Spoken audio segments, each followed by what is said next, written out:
This is a piece of Jason Morrissey Damascus that he gave to me at Blade Show many years ago. It's slightly asymmetric, like the left and right sides are a little bit different. If you don't know Jason, he makes crazy mosaic steel. Like it's unique, it's steampunkish. I decided this year that I would make a single bevel out of it. It kind of made sense to me. I don't really need the hydraulic press, but it's really useful for flattening out and straightening out the stock.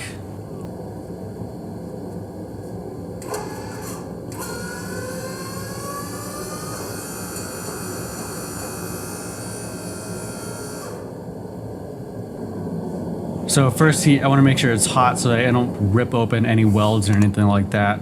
And then I'm just gently bending the tang out.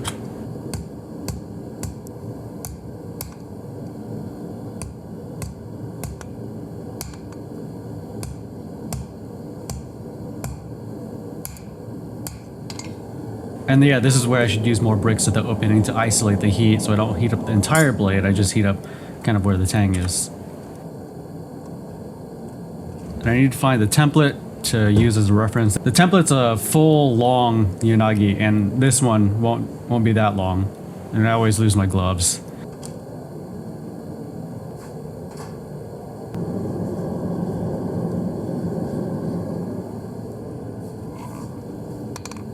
So once the tang's straightened out, now I can start drawing it out a little bit.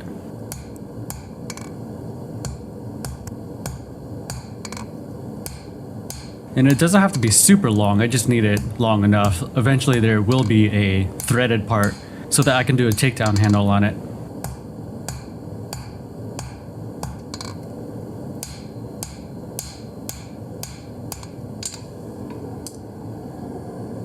The reason why I did the notch cutout to bend the tang out is because I wanted to preserve that Mosaic Damascus at the heel. If I just forged it out from shape right there, it would really distort it and bend that pattern out. And in this blade, I want to forge it kind of to profile really gently, but I don't want to forge it fully to shape because one, it's a single bevel. I'm going to be grinding in that bevel. And then two, I want to, like I said, I want to make sure that that pattern is intact and it's not distorted as much. Like I wanted to follow the curve of the edge, but pretty much nothing more than that.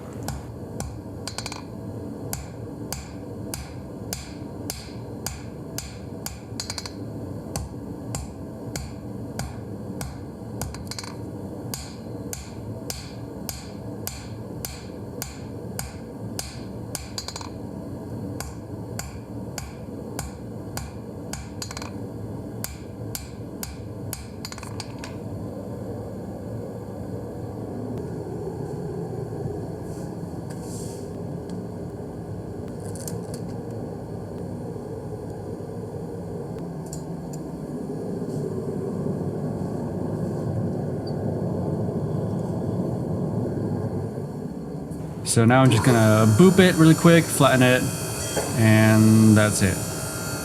Make sure it's straight.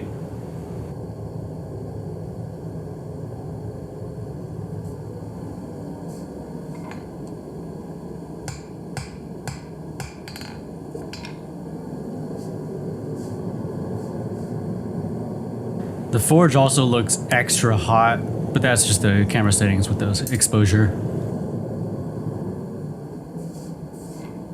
I decided I could draw it out a little bit more because I still had quite a bit of material at the tang.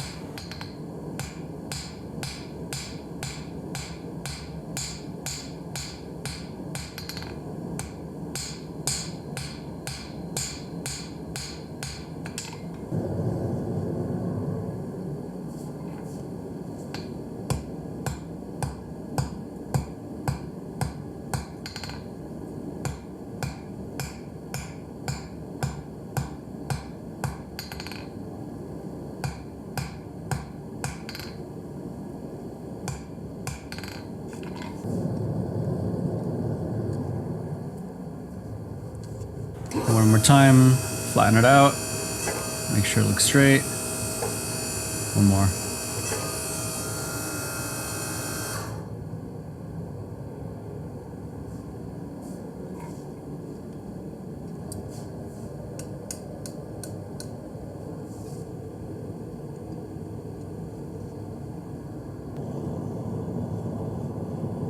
Gotta make sure I get my shots.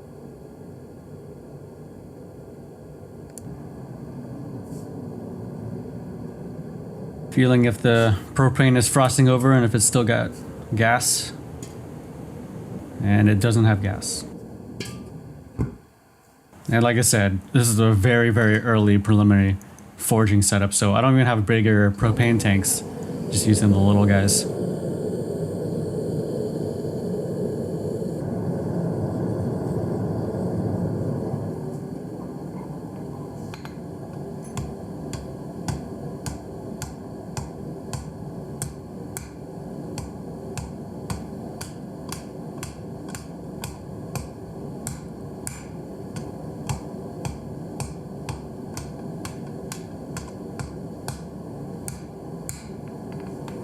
So I'm just breaking the corners on the tip right now so that when I start forging it down, it doesn't fish mouth on me.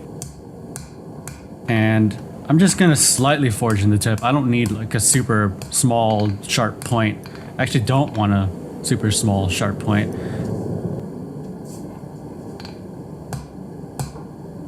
On pretty much every blade that I do, I keep the tip kind of, oops, I slipped there.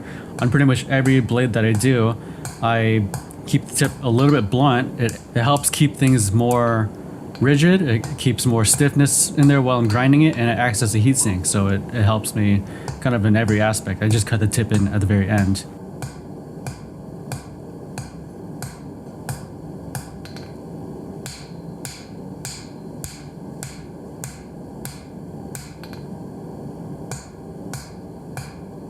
So I'm just forging in the little gentle taper so that the pattern follows that taper.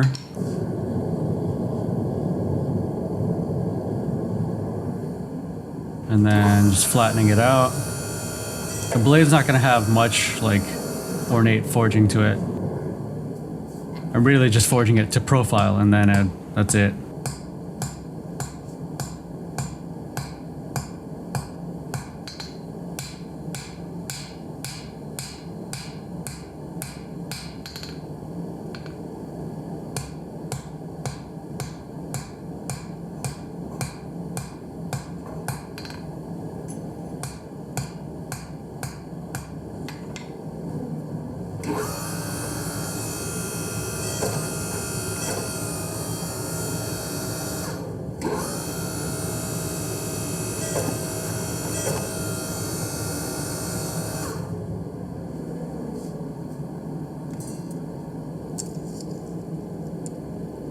And then I'm just checking the taper, checking the profile of the blade, make sure the curve is right.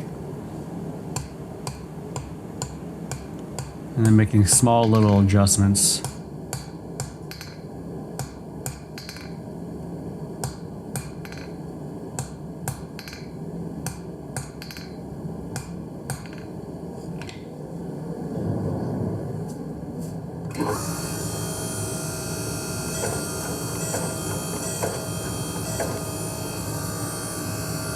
Oops, almost dropped it.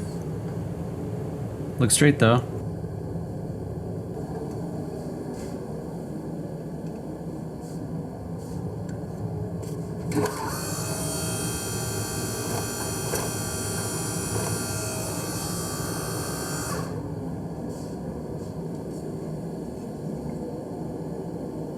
And then I'm just doing final straightening, doing little tippy taps, nothing too hard.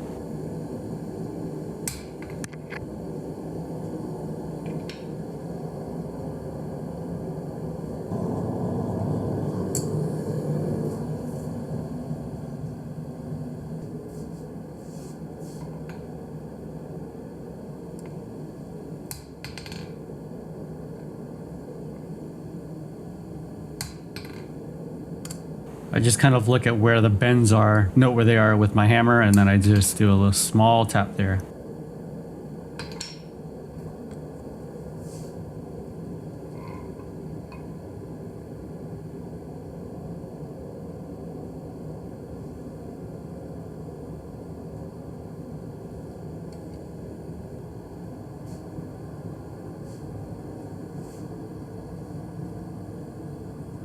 Once the forging's done, just gotta normalize it. I'll do a few of these to relieve all the stress from forging, and then it's time for heat treatment. And I heat treat at full thickness, I don't pre-grind it.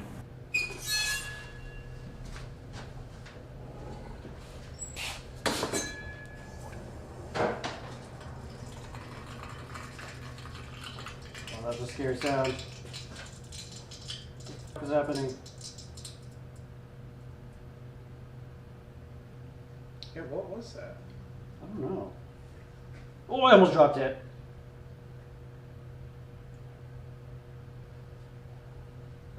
I'm just gonna set that one down. Holy shit.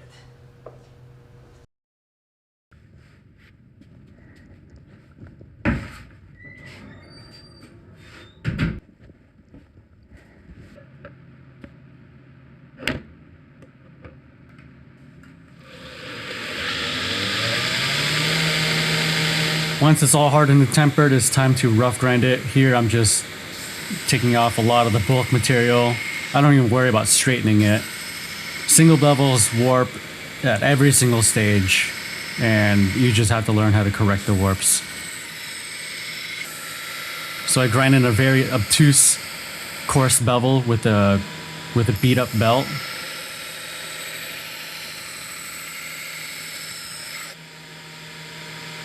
Hit my flats, see if there's any major high spots or low spots.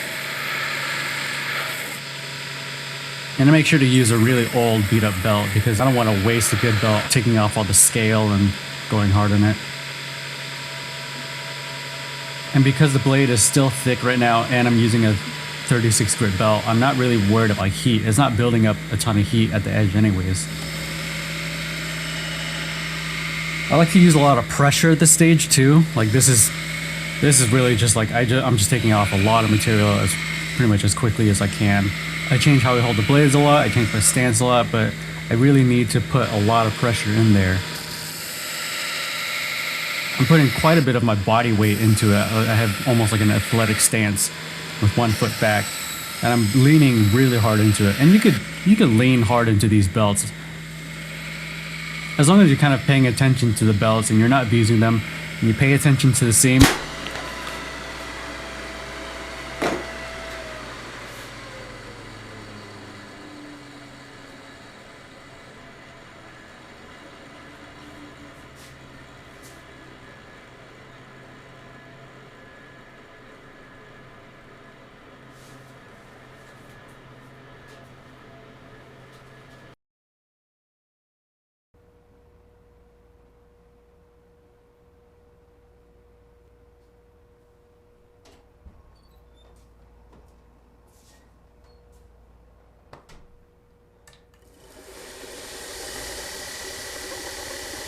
Anyways, different day. It's time to grind the hollow on the back. This blade is not straight because I ground all on one side. And when you grind all on one side, it's gonna warp on you. But that's okay because I do all of my major straightening after I do all of the rough grinding. So after this hollow grind, I'll do the straightening. I have a whole entire series of videos on single bevel grinds, which I'll link below. But essentially what I'm doing here is I'm putting a series of hollow grinds in a row to kind of figure out what depth I want. And then I bridge them together. So I'm just doing some grinds here, visually checking where they meet up. And then when I'm happy with that, I'll blend them towards the middle. What I'm looking for is just where the grinds meet up at the edges, so like at the actual cutting edge itself and then at the spine. I don't want to overshoot that, but I want to get as close as I can. And this is just an exercise in practice and practice and practice. Like I've done these enough that it feels pretty natural to me now, but it took me a long time to get to that point. Grinding and checking and grinding and checking is pretty much key to this part.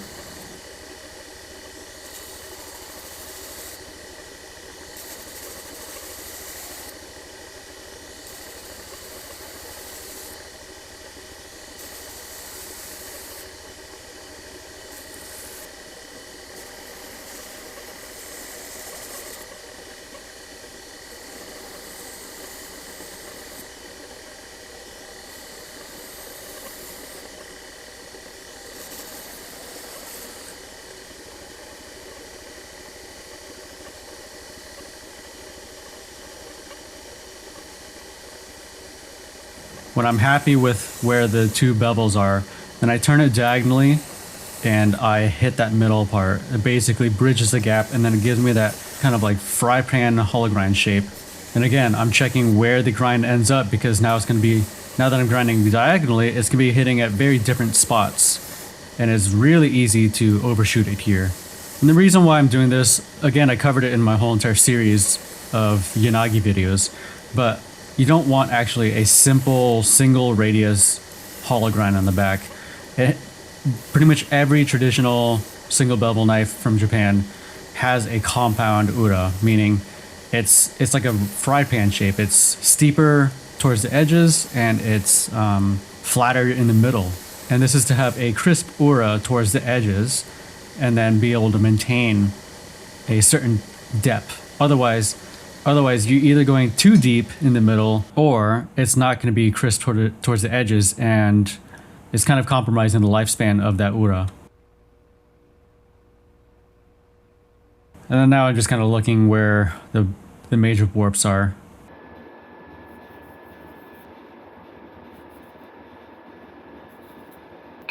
Mark them out, and I just take some random material and I shim it, and then I just clamp into that cusp of the bend and bend it the opposite direction. And then you throw it back in the temper, and usually this takes out the major bends close enough to finish the rest of the knife. Again, more grinding. Once it's straight, now you do the same thing, but you go up higher in grit. So my goal is to be able to do the same exact thing all the way up to 600 grit, as close as I can, so that there's minimal work in hand sanding. And I've got my sharpening stone on the side so that I can go back and forth between the grinder and see where all the high spots and low spots are. And you can see this blade has been hand sanded. I thought I got it close enough, but when I'm hand sanding it and then I go to the stones, I see spots where it needs to be touched up.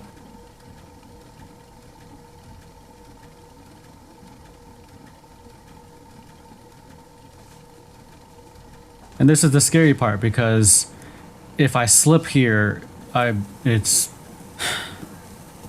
going backwards. Many steps, many hours. And there's no trick. It's just like you grind as close as you can there, as high of a grit as possible, so that you do as minimal hand work as possible. And then hope for the best. So I was noticing there's just a spot that was a little bit wide on the flats. I grind off a little bit there, and then I check the flats again on the stone. This stone is a 6,000 grit, so I'm really going for like final geometry here.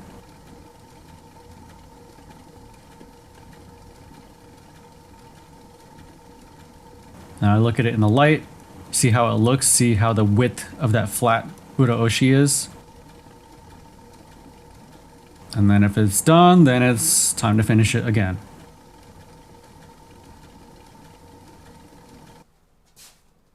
So I've got a sanding stick with a radius in it. It doesn't match the radius of the wheel, but that's okay because you have control with the hand and you can blend stuff around.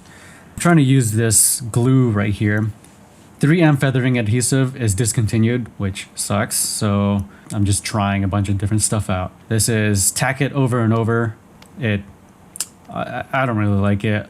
I tried using it on a disc. It didn't really work, and obviously it didn't work here. This is Scotch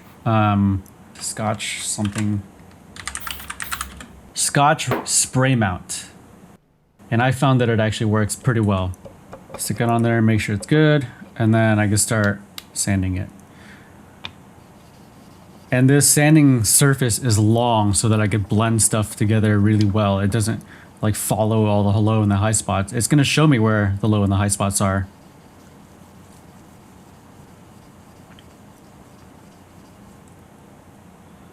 So I'm checking if there's any major scratches, if there are any of those problem spots from before. Hit it with a little bit of a diamond file just to get off the schluff on there. And it actually cuts well again. You can do this on certain grits of sandpaper kind of over and over. And then I just keep sanding for a while. I might have to go back to the grinder again, but that's what these knives are. It's just an exercise of like getting it as close as you can, rechecking it, and probably doing a lot of adjustments. It's time to check the pattern. I've seen this pattern as a bar at first. This is going to be the first time I see it in the form of a blade. Put it in the acid, take it out, and that looks pretty damn good to me. It's such a wild pattern, and I'm actually racking my brain on like what to do for the handle because the blade is so outrageous. There's so much going on there. It's so bold, and pretty much every idea I have for the handle, it kind of clashes with that blade. I think it has to be a really subtle handle.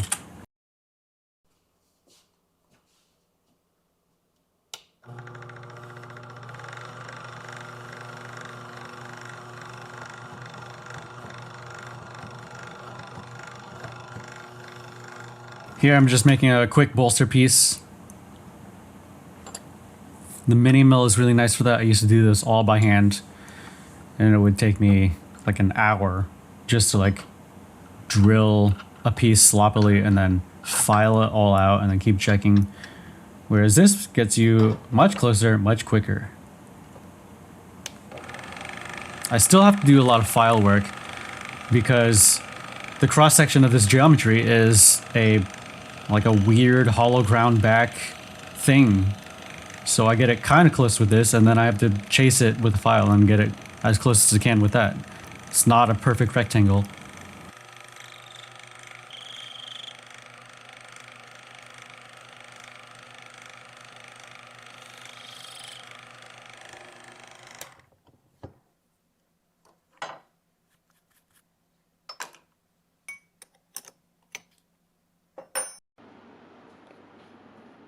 Here's the sketch that I have.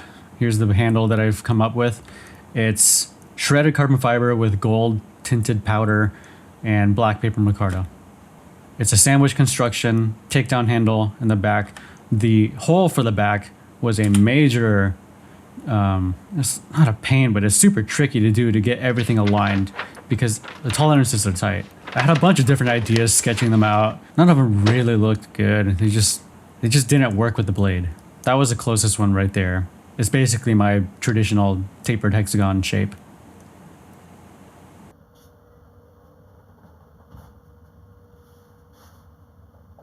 And it's time to shape the handle. So I have my block already squared off, which makes it a lot easier. You have to have it squared off. And then I just do my major cuts.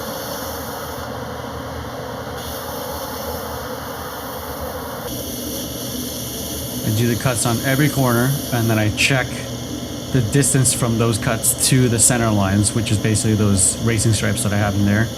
And then I just block it out at this point. It's going to start out as an octagon, get the octagon as symmetrical as I can, and then eventually it turns into a hexagon.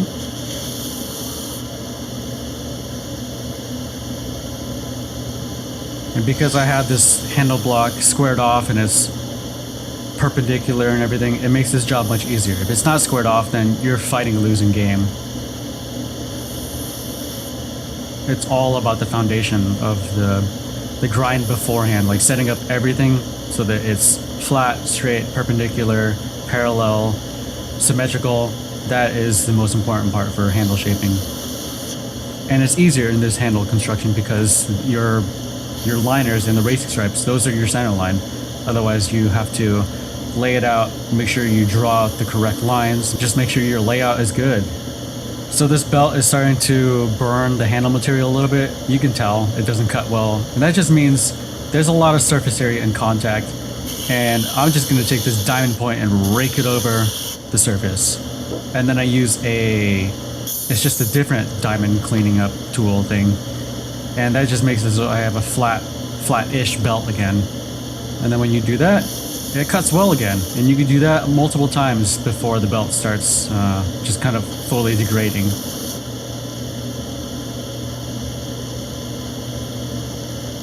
And you really don't want to heat up this stuff, because if the handle gets hot, your epoxy is going to fail, and especially if you have pins in there, the pins will get hot. Now it's time to cut in the tapers. I just grind it from the top, and then just see how far down that tapered facet goes. And do it on both sides.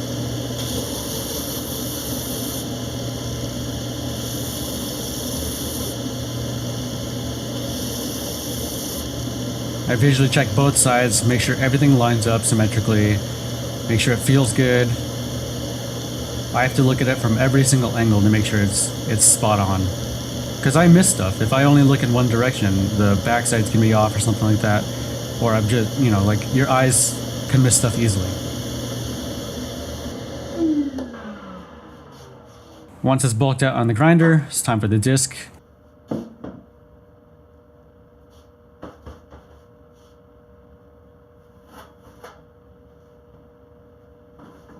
Again, this spray has been a savior. Without the feathering adhesive, I didn't know how to live my life, and this stuff is just so nice. And I use those diamond, what are they called? Diamond dresser, that's what they're called. And you get it in that flat form, or you can get it in the point. And the flat diamond dresser works incredibly well on the disc.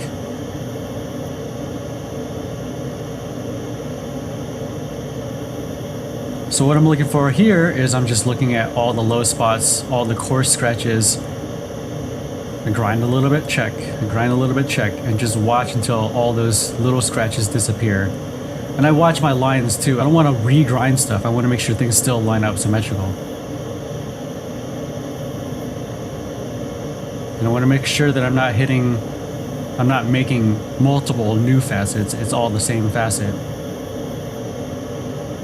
These smaller facets are tricky. You don't want to accidentally like slip or, you know, hit the wrong angle. It just takes a lot of practice, and when I'm warmed up, I could do this pretty easily.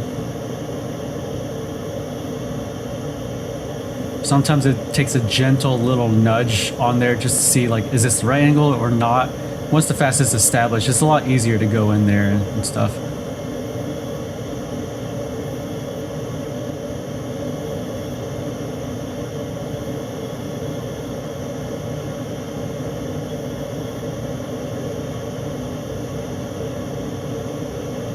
And here I'm noticing I haven't actually hit one of those pins all the way, so I'm going to go back to the grinder.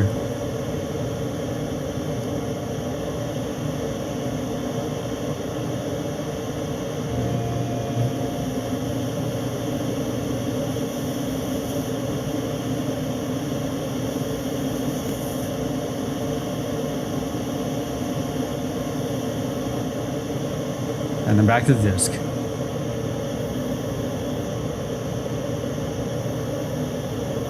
And because I've done that, now I have to hit every other facet again. But that would be sloppy to have one pin that just has a completely undercut section.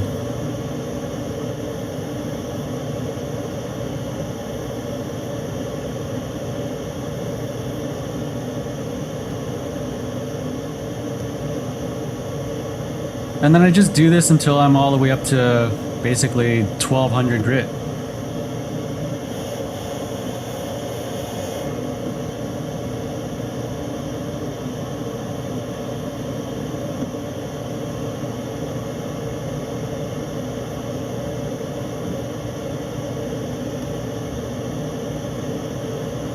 This is kind of the fun part, because once you're at 600 grit and above, it starts getting pretty shiny, and you start seeing kind of finally like the results of all of your hard work. Like, it starts looking really nice at this point. And then now I'm gonna do those small little champers at the back, and I just freehand and eyeball these, and I finish them up by hand afterwards, but this is a good starting point.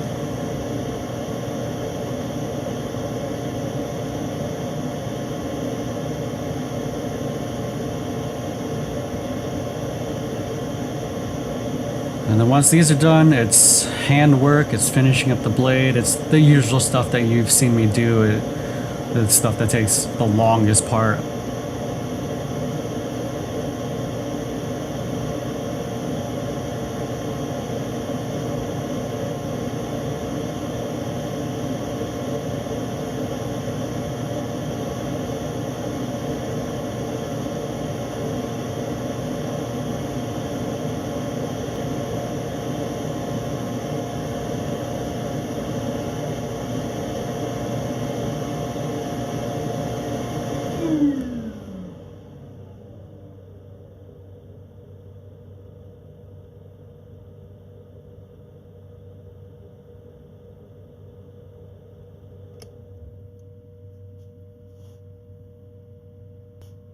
This still needs a little bit of work. There's some spots that I'm just noting out right now that just need like a nudge here, nudge there. That's a low spot. That line is still rough there. Once I do all of that, and then I finish out the blade completely, and then do all the little details like polish up the spine and the choil, and getting the blade completely done, signed, finish out the handle completely, it all comes together into one cohesive piece, and this is when I finally see it all together. And it's also terrifying sometimes because sometimes I have a vision in my head and it doesn't come out 100% to that vision, and that's a little scary. But here it came out pretty much exactly what I expected. It's worth all the effort.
And thank you to my patrons who make all these YouTube videos possible.